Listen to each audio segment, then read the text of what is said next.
इस घर में सिवाय मेरे कुत्ते के कोई नहीं रहता और मेरी इच्छा है यहाँ इंसान बसे, बच्चों की किलकारियां गूंजे, इस घर की रसोई में चूल्हा जले, शाकाहारी ना तो ना सही, चाहे उस चूल्हे पे गोश्त पके।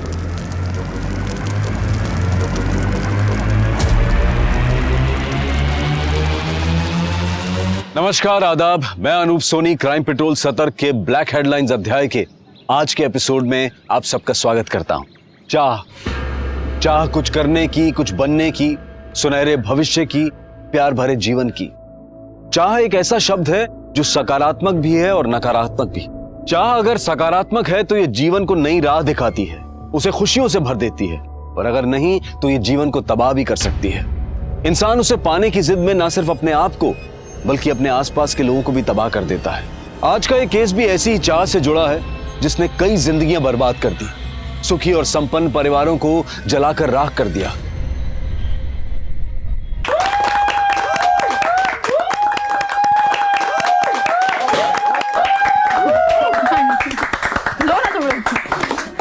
देविका, तुमसे बिछड़ने का दिल तो नहीं करता, पर क्या करें, फेयरवेल भी रस्म है, निभानी तो पड़ेगी ही।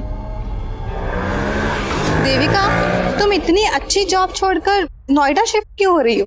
मैं सिर्फ अपने बारे में नहीं सोच सकती नाती, मुझे अपनी पूरी फैमिली को साथ लेकर चलना पड़ता है। चलो कोई बात नहीं, हमसे दूर जा रही हो पर दिल से कभी दूर नहीं होगी। कभी भी मेरी जरूरत पड़े तो मुझे याद जरूर करना। पक्का।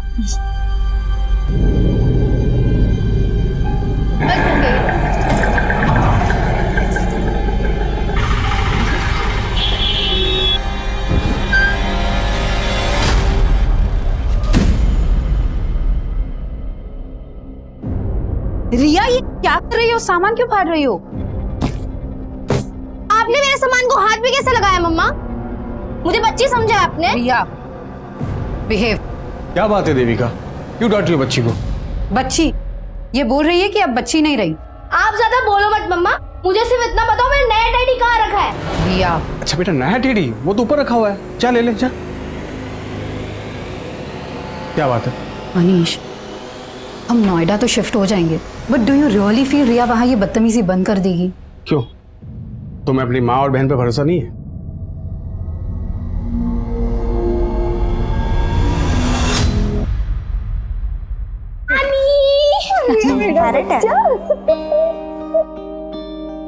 कैसी हो माँ? नमस्ते। खुश रहो। वो ट्रक पीछे से आ रही है, 2 घंटे लेट है, वो डायरेक्ट अपने नए घर में जाएगी। अच्छा, तब तक सामान निकालो। सामान निकालो, अंदर चल। अच्छा, पता है विद्या मौसी ने तो तेरे लिए स्कूल भी सेलेक्ट कर लिया है, नोएडा का बेस्ट स्कूल है। वाओ ग्रेट, विद्या मौसी इज द बेस्ट। और नानी मासी नहीं दिख रही, कब आएंगी? मार्केट गई है, आती ही होगी। ये अरे रिया, हाथ नहीं धोए तो कम से कम सेब धो लेती।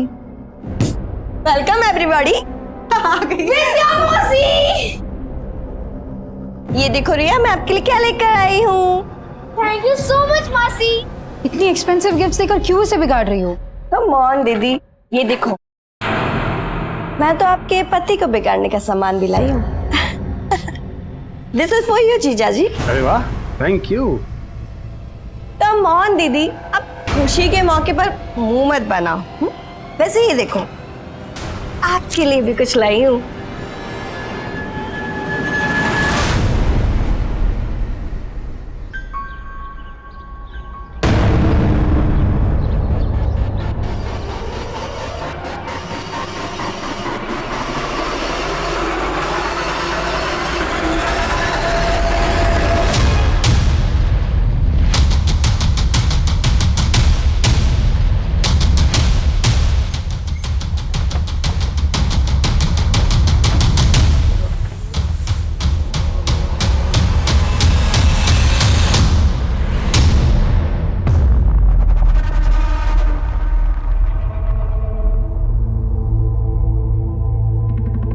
विंडो खोलो, अरे दरवाजा खोलो, खोलो सर।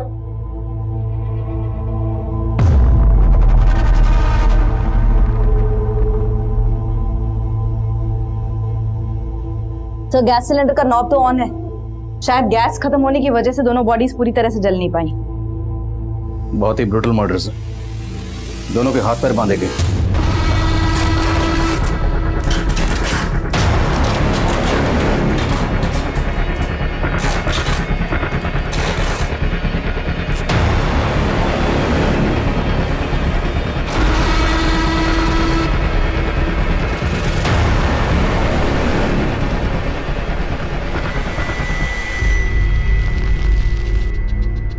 जिसने भी इन दोनों को जलाया होगा उसके दिल में इन दोनों के लिए बहुत ही गहरी नफरत रही होगी, इतनी गहरी नफरत कि उस नफरत की आग में दोनों को जलाकर स्वाह कर दिया।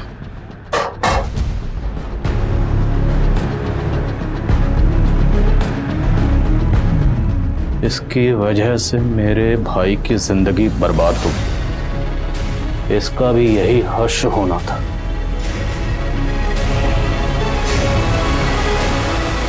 पुलिस की आंखों के सामने था एक खौफनाक मंजर।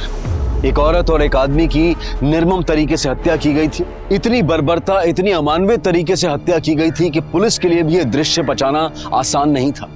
और दीवारों पर लिखे हुए अनेक शब्द पुलिस के लिए चुनौती थे, लीड थी, या फिर उन्हें मिसलीड करने की कोई कोशिश। मैम हमको नहीं मालूम ये आदमी और औरत कौन है। तुम्हारे कहने का मतलब है कि ये दोनों इस घर में नहीं रहते थे? मैम ये घर तो सालों से बंद था, हम तो खुद हैरान है कि यहाँ लाशें कैसे पड़ी हैं।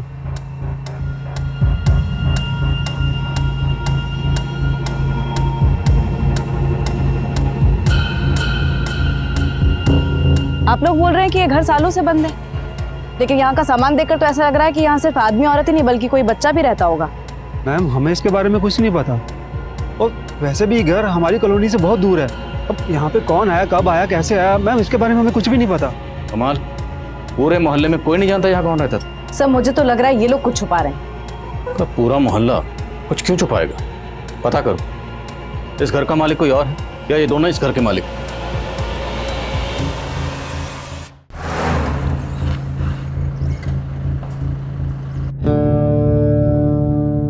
सभी थानों में इंफॉर्मेशन भेज दी गई।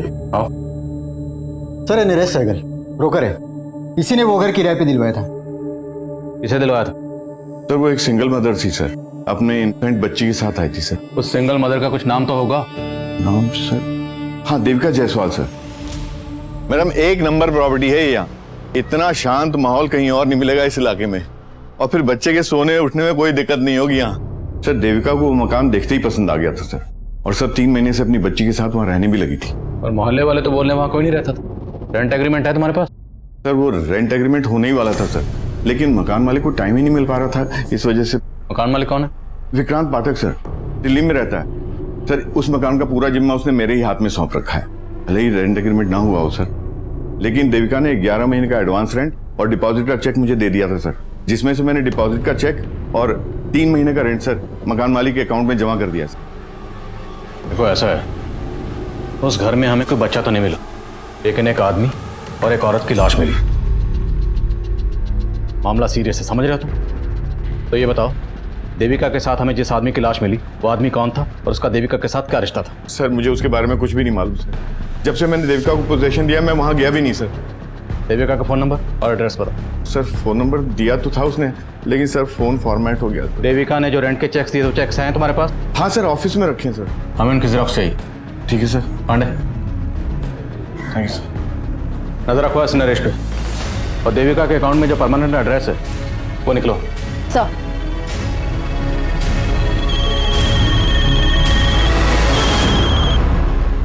हाँ बोलो यादव।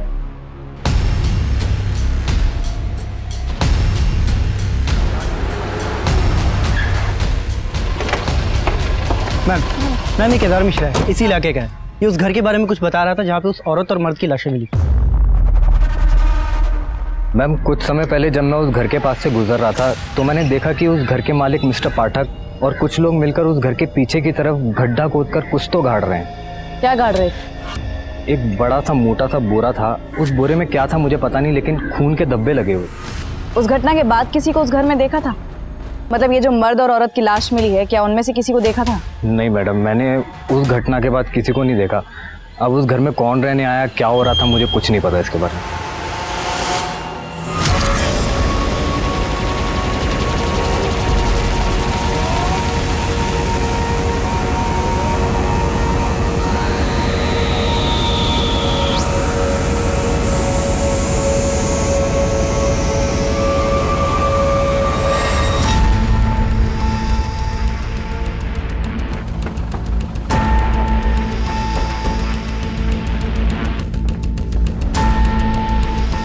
तो यही वो जगह है जहाँ केदार ने बोरे को गाड़ते हुए देखा था, लेकिन अभी तक कुछ मिला नहीं। तो ये केदार,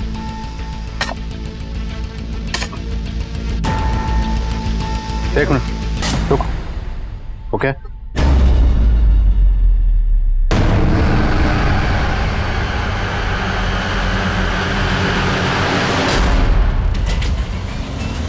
केदार, तूने तो कहा था या तूने मकान मालिक को बोरे में कुछ गाड़ते हुए देखा है। यहाँ से तो बच्चे की लाश मिली है। मैडम मैंने बहुत पहले देखा था। बोल, क्या पता है तुझे?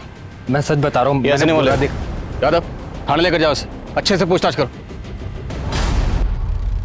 नरेश ने बताया था कि उसने देविका को इस घर में एक बच्चे के साथ रहते हुए देखा था, और अब घर के पीछे ये बच्चे की लाश।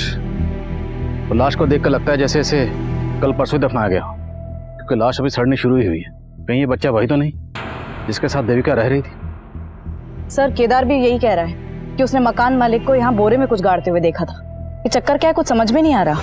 इस चक्कर का जवाब मकान मालिक पाठक ही देगा। उठाओ उसे। उस घर का मालिक विक्रांत पाठक पुलिस के हाथ लगने से पहले ही फरार हो चुका था। विक्रांत पाठक मुझे जल्द से जल्द अंदर चाहिए।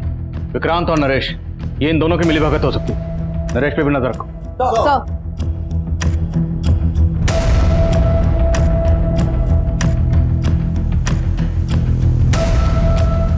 पुलिस विक्रांत को ढूंढने में जुट गई थी। वहीं देविका द्वारा इशू किए गए रेंट चेक्स के जरिए देविका के बैंक अकाउंट की डिटेल सामने आई। सर, देविका की बैंक अकाउंट डिटेल्स में उसका मैरिटल स्टेटस मैरिड था, लेकिन बैंक से उसके पति से जुड़ी कोई भी इंफॉर्मेशन नहीं मिली है। हाँ, परमानेंट एड्रेस जरूर मिला है। तो हो सकता है जिस आदमी की लाश हमें देविका के साथ मिली वो देविका का हस्बैंड हो और वो बच्ची देविका की बेटी। लेकिन सर, देविका ब्रोकर नरेश से झूठ क्यों बोलेगी कि वो सिंगल मदर थी? एड्रेस कहाँ का है?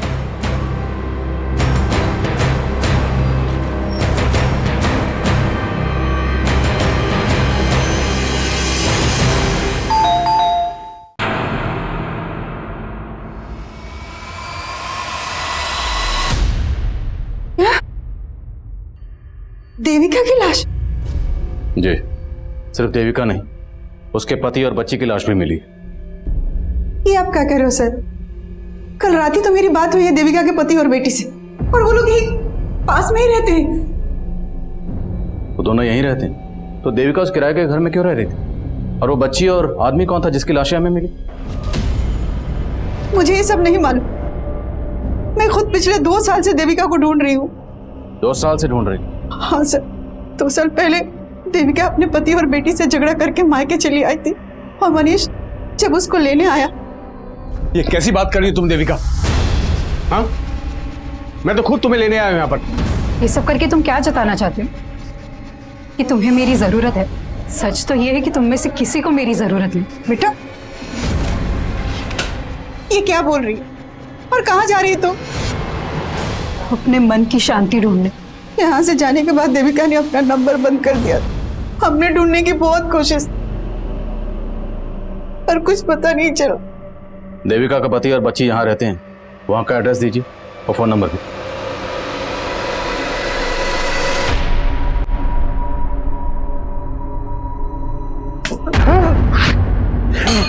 क्या बात है? आप यहाँ पर आराम से सो रहे हो, और वहाँ मम्मा, आप मम्मा को वापस कब लेकर आ रहे हो? बेटा वो अब नहीं आएगी यहाँ। बताओ मम्मा क्यों नहीं आएगी? बताओ पापा, मम्मा वापस क्यों नहीं आएगी? शट अप यार। तब यहाँ पर थी तब तो उसकी परवाह नहीं की तुमने। अब मम्मी मम्मी करके मेरा कान खाती रहती है। जा अंदर जा, जा।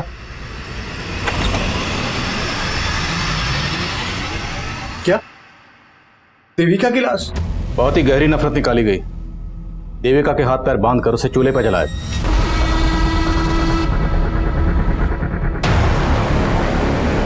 और ठीक उसी तरह से एक आदमी को मारा गया। उस घर में एक बच्ची को भी गाड़ा गया। वो आदमी और वो बच्ची, ये दोनों कौन हो सकते हैं? सर, मुझे कुछ नहीं मालूम। मैं तो 2 साल से नहीं मिला देविका से। लेकिन ऐसा क्या हुआ था जो देविका आपको तो छोड़कर गई, लेकिन अपनी बच्ची को भी छोड़ गई? सर, दोष मेरा ही है। मैंने गलती ऐसी की थी कि जो देविका मुझे कभी माफ नहीं कर पाई।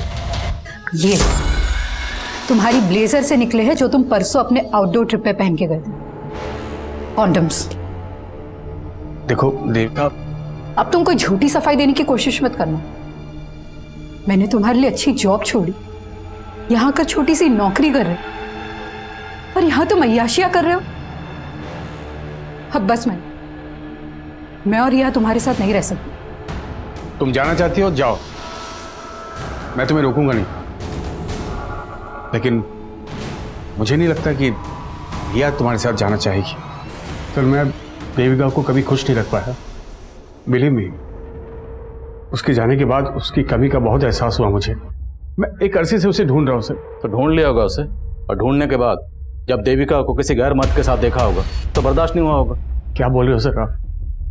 मैंने ऐसा कुछ नहीं किया सर।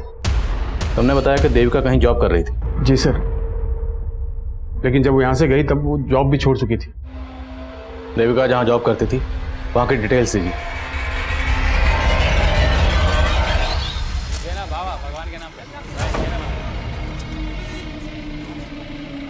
Keep the change. सेठ सेठ, भगवान के नाम पे कुछ दो ना सेठ।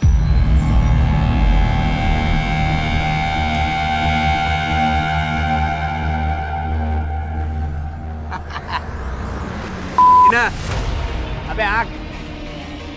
अरे नगीना तू, ए कालू लाली, इधर आओ इधर आओ। अरे ये क्या है? हट, छी, 10,000 रुपए का शर्ट है। और ये क्या है?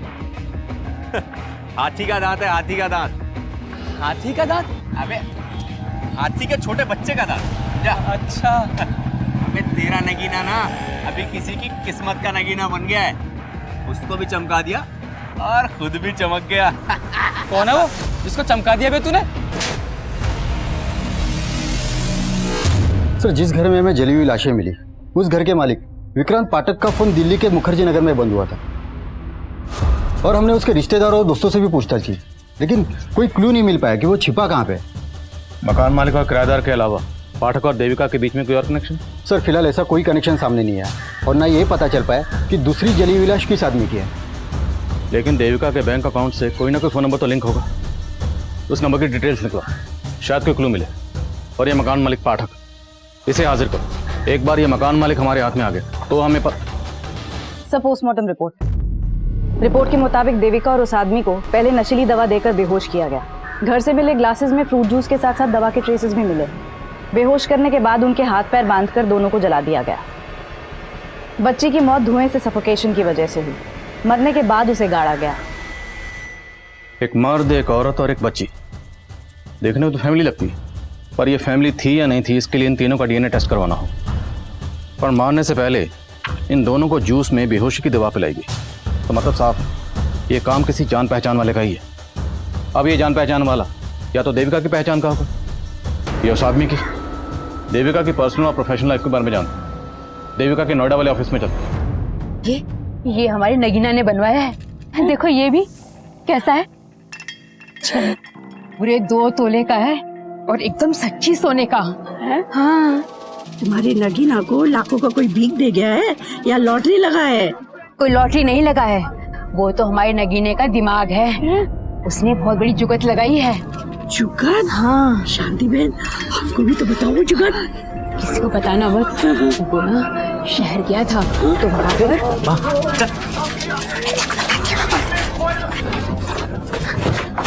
ये क्या बेवकूफी कर रही है?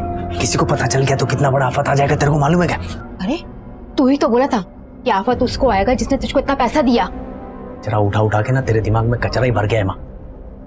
भी अपना मुंह बंद रख, समझी? जो मैं बोलता हूँ वही कर।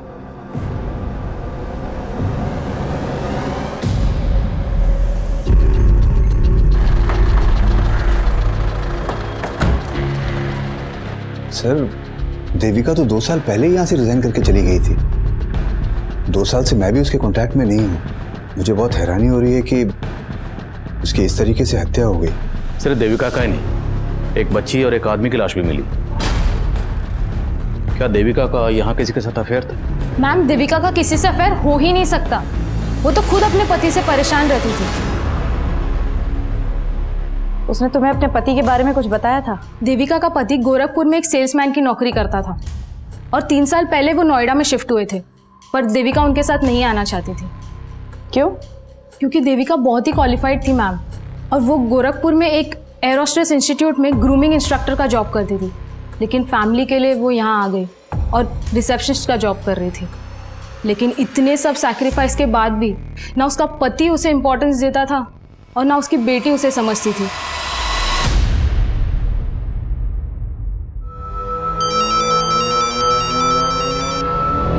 सर, उस घर के मालिक विक्रांत पाठक के उसके एक वर्कर के घर में छिपे होने की लीड मिली है।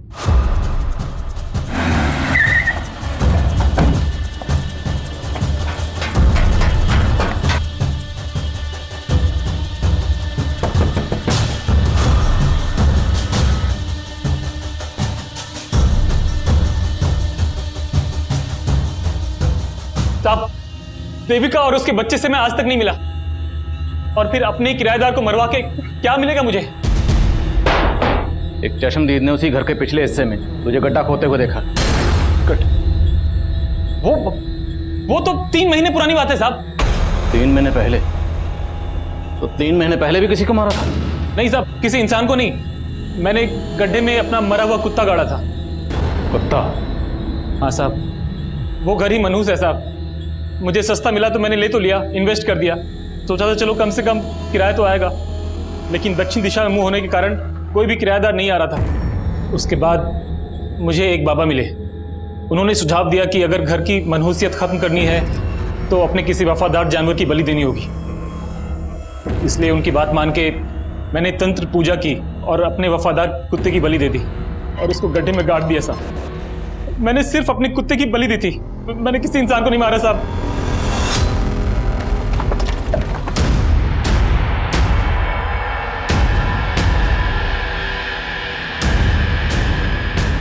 तो मैंने यहीं पे गाड़ा था।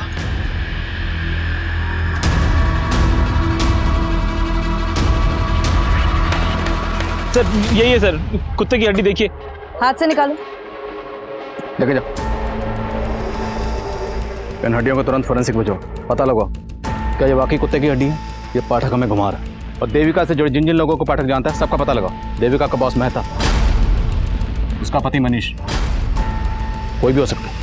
सर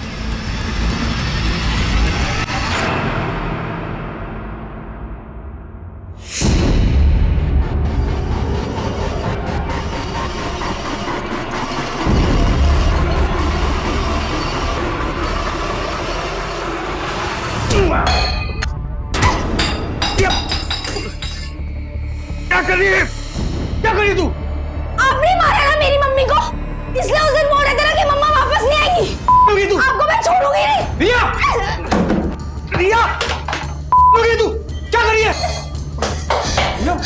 मैं आपको छोड़ूंगी नहीं पापा। तेरी हरकतें मैं अभी ठीक करता हूँ, अभी ठीक करता हूँ। चुप कर। आपने मेरी मम्मी को मारा है। मैंने नहीं मारा। सबके सामने आपको एक्सपोज कर दूंगी। खोलो पापा, यू आर अ किलर। यहीं अंदर पड़ी रह तू। चुप कर, एकदम चुप चुप।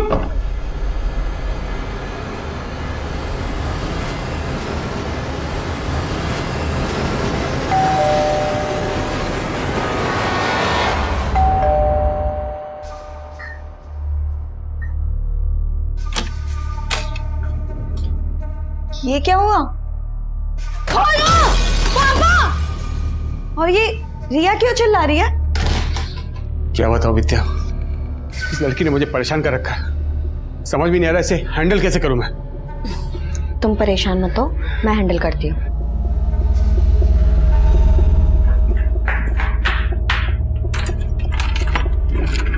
रिया,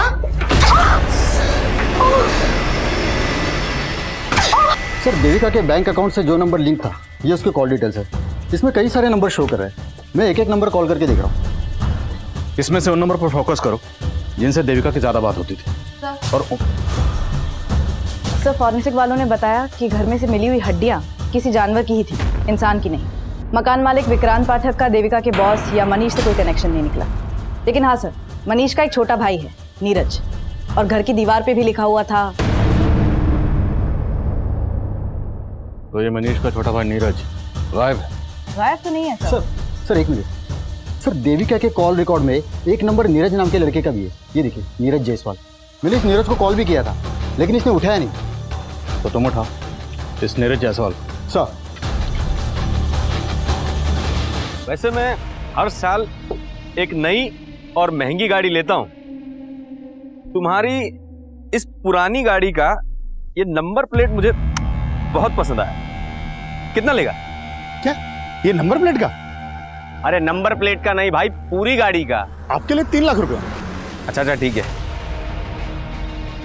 ए, चल चल टेस्ट ड्राइव दे। हाँ हाँ टेस्ट ड्राइव दे। जाओ जाओ। ए भागा है, चल चल पकड़ पकड़ चल चल। ए साला, ए रुको। साला फिर भाग गया। इस बार हाथ लगा ना, साले की सारी रईसी निकाल दूंगा। आओ, मनीष के छोटे भाई नीरज, नीरज नहीं निर्लज है तो अपनी भाभी को बेहोश किया, हाथ पैर बांधे और फिर जलाकर मार दिया। उसके बाद दीवार पर लिख कर गया। सर मैंने कुछ नहीं लिखा सर। लिखा तो उन्होंने मेरी किस्मत में कि मैं उनका भाई हूँ। किसने? तेरे भाई ने? ये सब तेरे भाई मनीष ने किया? कर भी सकता है सर। उन्हें सिर्फ भाभी से नहीं, मुझसे भी प्रॉब्लम थी, सिर्फ इसलिए क्योंकि मैं भाभी की बात समझता था। तंग आ गई थी भाभी मेरे भाई से। सर मैं तो कहता था भाभी से कि भाभी अगर ऐसा है तो आप छोड़ क्यों नहीं देती उन्हें, आप क्यों सह रही हो ये सब? प्रॉब्लम सिर्फ मनीष में नहीं है नीरज, प्रॉब्लम मेरी बहन में भी है। मैं सिर्फ और सिर्फ रिया के लिए रुकी हूँ। जब वो मुझे समझने लग जाएगी, मैं उसे लेके हमेशा के लिए चली जाऊंगी। लेकिन सर रिया को विद्या ने अपने फेवर में कर रखा था पूरी तरीके से। वो विद्या और मेरा भाई मनीष, उन दोनों ने मजबूर किया मेरी भाभी को, और इसलिए उन्होंने अपनी बेटी को छोड़ा सर। तब तो तू ये भी जानता होगा कि देविका कहाँ रहती थी? उन्होंने अपना नया नंबर मुझे दिया था, इसलिए कभी कभी मेरी बात हो जाती थी उनसे। लेकिन सर भाभी ने मुझे कभी नहीं बताया कि वो कहाँ रह रही थी। कभी कभी बात होती थी तो बातों में ये तो बताया होगा तेरी भाभी ने कि वो आदमी कौन था जिसके साथ वो रह रही थी। सर मुझे कुछ नहीं पता इस बारे में सर। और सर आप मुझ पर शक करके गलती कर रहे हैं। ये सब मेरा भाई मनीष और वो भाभी की छोटी बहन विद्या, ये उन दोनों का रचा हुआ पूरा प्लान है सर। भाभी के जाते उन दोनों ने शादी भी कर ली थी। साली रहती तो अच्छा था। साली जब घरवाली बनती है यही कांड होते हैं। तो तुम क्या चाहते थे? बिना किसी रिश्ते के सोती रहती तुम्हारे साथ? तो रिश्ता जोड़ा है तो भुगत। कहती थी रिया की माँ बनूंगी तो सब कुछ संभाल लूंगी। क्या खाक संभाला तुमने? हमारे सर भी फोड़ रही है और किस्मत भी।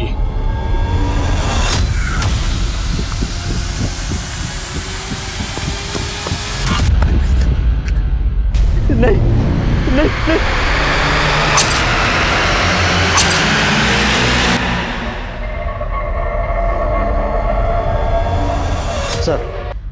सर उस मनुष्य और विद्या को उठा के लाए। बिठा दो। जैन सर। जी सर। ठीक है सर, मैं अपडेट करता हूँ आपको। सर, देविका के कॉल रिकॉर्ड्स में एक ऐसा नंबर मिला है जो कंटिन्यूसली स्विच ऑफ जा रहा है। किसका नंबर है ये? सुरेश तिवारी। इसका फोन हत्या वाली रात उस घर के एरिया में बंद हुआ जहां से लाशें मिली थी। नंबर कहाँ का है? मेरठ। तुरंत मेरठ निकल, उठाओ इसे।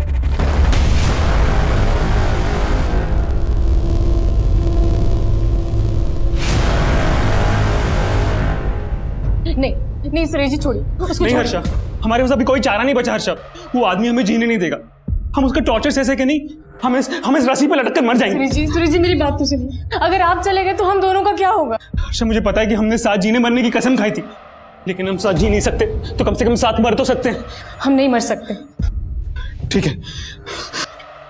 क्या कर रहे हैं आप? सुरेश जी मेरी बात सुनिए, छोड़िए उसको।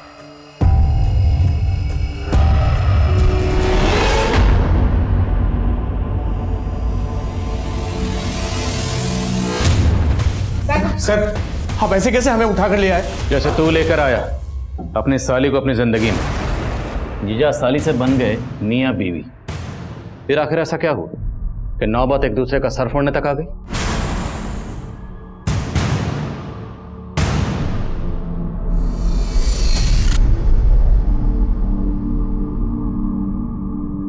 I'm sorry मम्मा, मैंने कभी भी आपकी रिस्पेक्ट नहीं की। I'm very bad. प्लीज मुझे माफ कर दो, प्लीज वापस आ जाओ। हमें फिक्र थी रिया की, इसलिए शादी की। रिया की फिक्र का वास्ता देकर अपनी शादी को जस्टिफाई कर रहे हो? नहीं सर, आप गलत सोच रहे हैं। हमारी शादी से तो दी को भी कोई प्रॉब्लम नहीं थी। देखो, अब मैं तुम दोनों के बीच में पिसना नहीं चाहती और ना ही तमाशा करके घर की इज्जत पे आंच आने देना चाहती। तुझे मनीष पसंद है ना, तू बना ले इन्हें अपना पति, मुझे कोई प्रॉब्लम नहीं है। बस प्लीज प्लीज मेरी बेटी रिया का ख्याल रखना।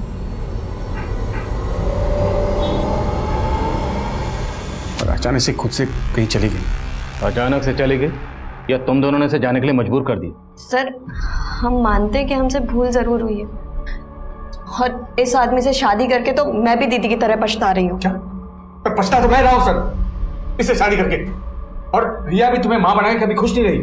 इसने हम सबकी जिंदगी बर्बाद कर दी सर। जिंदगी तो तुमने हमारी बर्बाद की। चुप। जिस कांड के बारे में पूछ रहा हूँ ना, उसके बारे में बात करो। कैसा कांड सर? मैंने कोई कांड नहीं किया सर। मैं तो रिया की खुशी के लिए जेन्युइनली देविका को ढूंढ रहा था।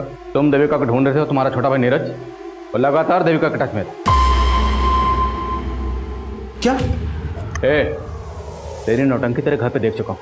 बोल, तेरी बीवी देविका के साथ जो आदमी रहता था वो कौन था, और वो बच्ची कौन थी जिसकी लाश हमें मिली? उन दोनों का देविका के साथ क्या ताल्लुक था? क्यों मारा उन दोनों को?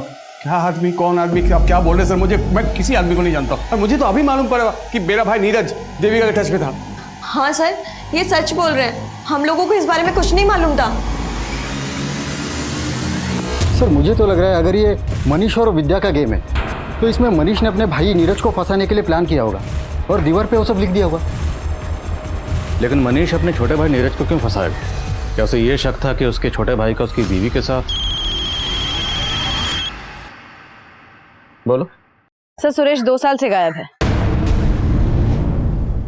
और 2 साल से गायब? हाँ सर, सुरेश यहाँ अपनी पत्नी हर्षा और एक बच्चे के साथ रहता था। हर्षा तो यहाँ नहीं है। पता चला है कि सुरेश मेरठ में जल विभाग में क्लर्क था। अगर ये सुरेश 2 साल से गायब है तो इस सुरेश के नाम पर जो मोबाइल नंबर रजिस्टर्ड है उस नंबर से देविका को कॉल कौन करता था?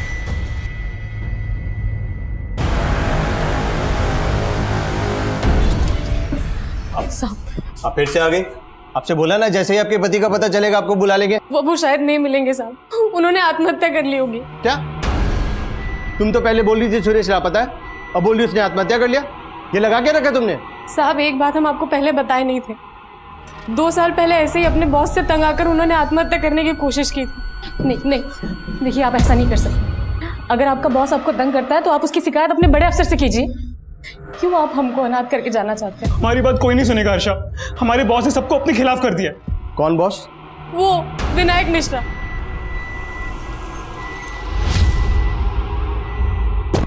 हाँ मैडम, सुरेश यहाँ मेरे अंडर में ही काम करता था, लेकिन 2 साल पहले वो अचानक से गायब हो गया। गायब हो गया? कहाँ गायब हो गया? दरअसल सुरेश एक नंबर का करप्ट आदमी था। रिश्वत ले लेके उसने बहुत गबन की और मुझे तो लगता है वो इसीलिए गायब हुआ है। एक तरफ सुरेश तिवारी का बॉस विनायक मिश्रा पुलिस को यह बता रहा था कि सुरेश जल विभाग में गबन करके पिछले 2 साल से गायब हुआ था। वहीं दूसरी तरफ सुरेश की बीवी हर्षा ने एक दूसरे पुलिस स्टेशन में सुरेश की मिसिंग रिपोर्ट फाइल की थी और वो ये कह रही थी कि सुरेश ने आत्महत्या कर ली होगी। जल्द ही ये जानकारियां दोनों पुलिस स्टेशन के बीच साझा हो गई और सुरेश की बीवी को उस आदमी की लाश की शिनाख्त के लिए बुलाया गया जो विक्रांत पाठक के घर में एक महिला और बच्चे की लाश के साथ मिली थी। तो आप कह रही हैं कि ये लाश सुरेश की? लेकिन जहां आपने इसकी मिसिंग कंप्लेंट फाइल की थी वहां आपने ये भी कहा था कि सुरेश ने आत्महत्या की होगी। तो अगर सुरेश ने आत्महत्या की थी तो ये लाश सुरेश की कैसे हो सकती है? हम अपनी पति की लाश को पहचानने में धोखा नहीं खा सकते। पर विनायक तो ये कह रहा है कि सुरेश गबन और रिश्वत लेकर भागा। झूठ बोल रहा है वो, वही फंसा रहा था सुरेश जी को। एक काम ढंग से होता नहीं तुमसे। सर पर हमारी गलती क्या है तो बताइए। विनायक बहुत नीचा दिखाता था सुरेश जी को, सारे स्टाफ के बीच में डांट देता।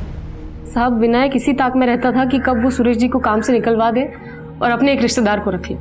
और साहब, सुरेश जी से एक गलती भी हो गई थी, उसी का फायदा उठा के उनके ऊपर रिश्वत लेने का और गबन का इल्जाम लगा दी। तो सुरेश से आखिर ऐसी क्या गलती हुई थी? साहब, इन्होंने आत्महत्या तो नहीं की थी, लेकिन उससे पहले विनायक को एक सुसाइड लेटर मेल कर दिया था। मैडम, वो कुछ मरना वरना नहीं चाहता था, वो मुझको ब्लैकमेल करना चाहता था, वो ईमेल करके। मैं अपने बॉस विनायक की वजह से आत्महत्या कर रहा हूँ? मेरी मौत का जिम्मेदार मेरा बॉस विनायक है।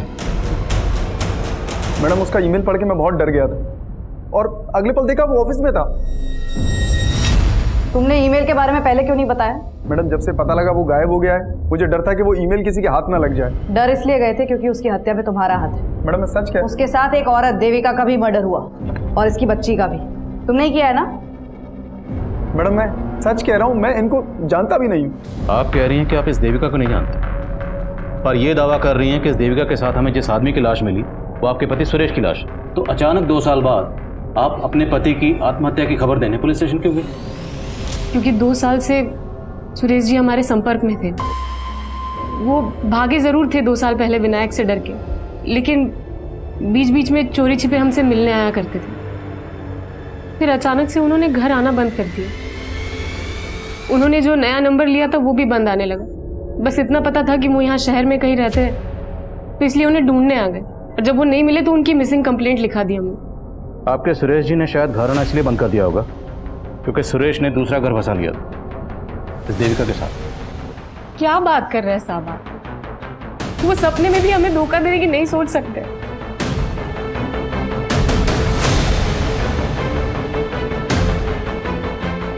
सर ये औरत दिखने में जितनी सीधी है, विनायक उतना ही चालाक है।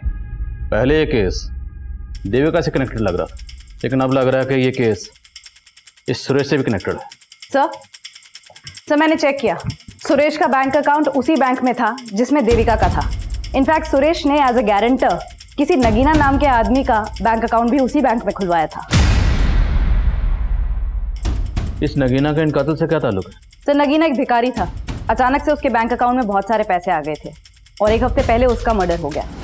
नगीना मर्डर केस विनोद नगर पुलिस इन्वेस्टिगेट कर रही है।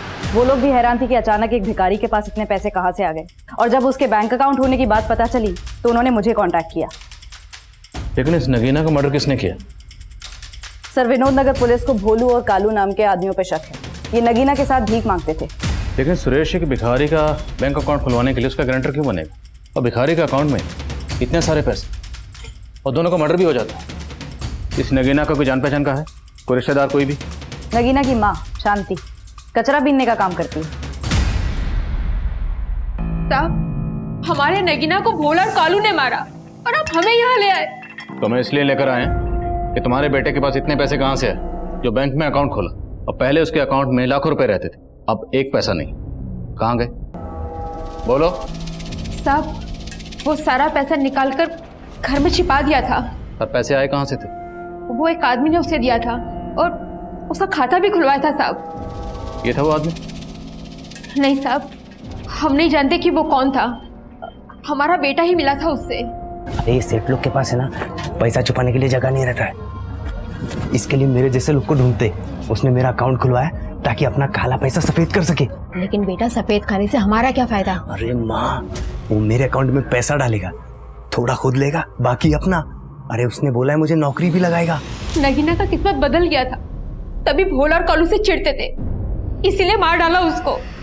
अब आप हमें छोड़ दीजिए और उनको पकड़िए। सर अगर हम नगीना की माँ का भरोसा कर भी ले तो सवाल ये उठता है कि सुरेश नगीना को इतने पैसे दे कैसे सकता है? कहीं उसके रिश्वत और गबन के पैसों की कहानी तो नहीं? लेकिन सुरेश मर चुका है, तो मुमकिन है पूरा का पूरा खेल कोई और ही खेल रहा, और हमें उस खिलाड़ी को ढूंढना है जिसने सुरेश के जरिए नगीना का बैंक अकाउंट खुलवाया। नगीना मर्डर केस सामने आने के बाद साजिश की कई गहरी परतें नजर आ रही थी, जिनके जवाब ढूंढने के लिए पुलिस ने कल्लू और भोलू की तलाश तेज कर दी, और पुलिस के खबरी नेटवर्क ने जल्द ही कल्लू और भोलू की मौजूदा ठिकाने का पता लगा लिया।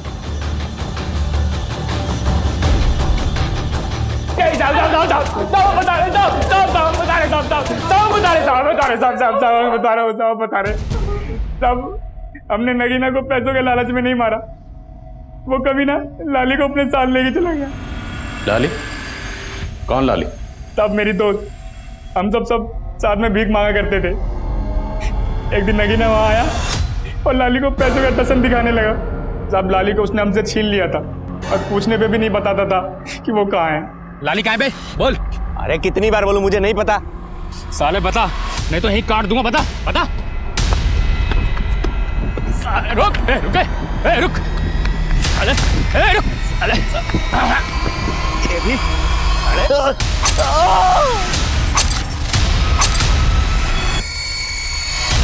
लाली का पता चला? नहीं साहब। देखो अगर माँ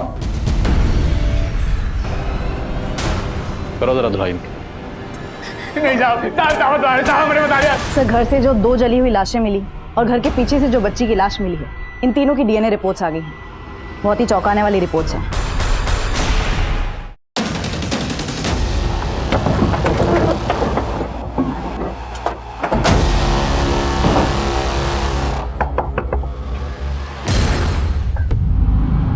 हमसे दूर जा रही हो पर दिल से कभी दूर नहीं होगी।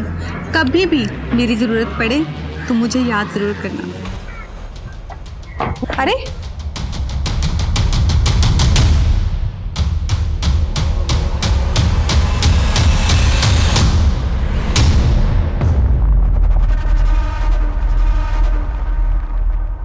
रिपोर्ट से पता चलता है कि बच्ची का डीएनए सुरेश के डीएनए से तो मैच करता है, पर देविका से नहीं। इसका मतलब वो डेड बॉडी देविका की नहीं है। मतलब ये सारा का सारा गेम देविका। नजरें मत झुकाओ, जो किया वो क्यों किया ये बताओ। मैं तो बस शांति की जिंदगी जीना चाहती थी, पति और बेटी का प्यार चाहती थी, लेकिन किसी ने मुझे नहीं समझा। मैं सबसे तंग आकर चली गई थी। कोई अच्छी सी नौकरी ढूंढ कर सेल्फ डिपेंडेंट बनना चाहती थी। और फिर एक दिन जॉब ढूंढते ढूंढते मेरी मुलाकात सुरेश से हुई। हम अच्छे दोस्त बन गए, साथ रहने लगे। लेकिन इसके बारे में मैंने अपने घर वाले से कुछ नहीं कहा। और तुम्हारा देवर नीरज, वो तो लगा था तुम्हारे टच में था। मैं उसके कांटेक्ट में थी, लेकिन सिर्फ इसलिए क्योंकि मैं जानना चाहती थी कि वहां क्या हो रहा था। और जब पता चला कि मनीष ने सच में विद्या से शादी कर ली, तो मैंने भी सुरेश से शादी कर ली।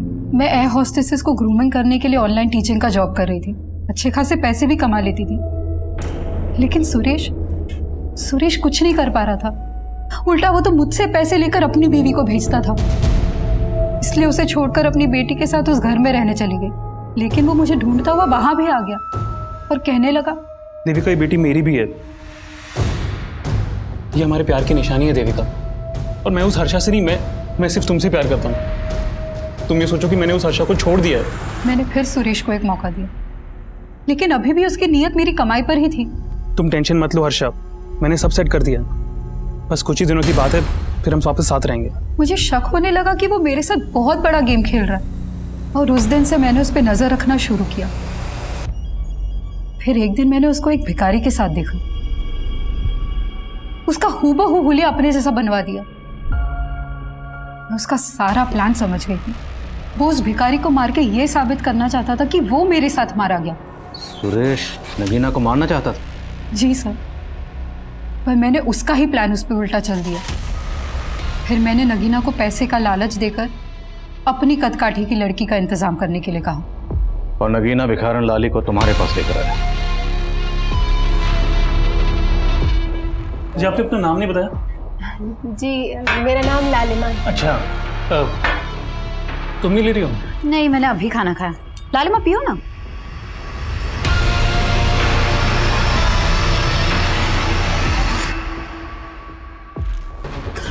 दोनों बेहोश है, जल्दी जल्दी हाथ पैर बांधो।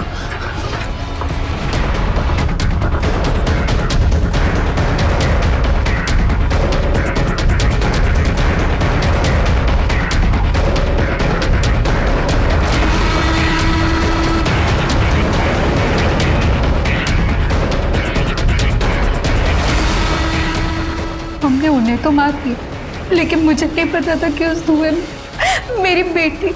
सब मैं अपनी बेटी को नहीं मारना चाहती थी, लेकिन वो। पर तुमने दीवार पर वो सब क्यों लिखा था? मुझे नीरज से पहले कभी कोई शिकायत नहीं थी, लेकिन जानती थी कि जब आप मनीष के भाई तक पहुंचेंगे तो आपको लगेगा कि ये मनीष की ही चाल है। और मैं मनीष को फंसाना चाहती थी, उसे बर्बाद करना चाहती थी। आज सिर्फ और सिर्फ उसी की वजह से मेरी जिंदगी बर्बाद हो गई।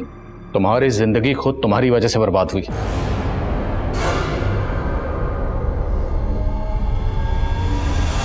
कहते हैं जहां चाह होती है वहीं राह होती है, लेकिन जो राह अपराध के द्वारा चुनी जाती है उस राह पर चलकर जिंदगी एक डेड एंड पर जाकर खत्म हो जाती है। अब मैं अनूप सोनी आपसे विदा लेता हूं। फिर मुलाकात होगी क्राइम पेट्रोल सतर्क के ब्लैक हेडलाइंस अध्याय में एक और नए केस के साथ। और याद रखें, क्राइम और आपके बीच में सिर्फ इतना फर्क है कि आप कितने सतर्क हैं। सतर्क रहें, सुरक्षित रहें। जय हिंद।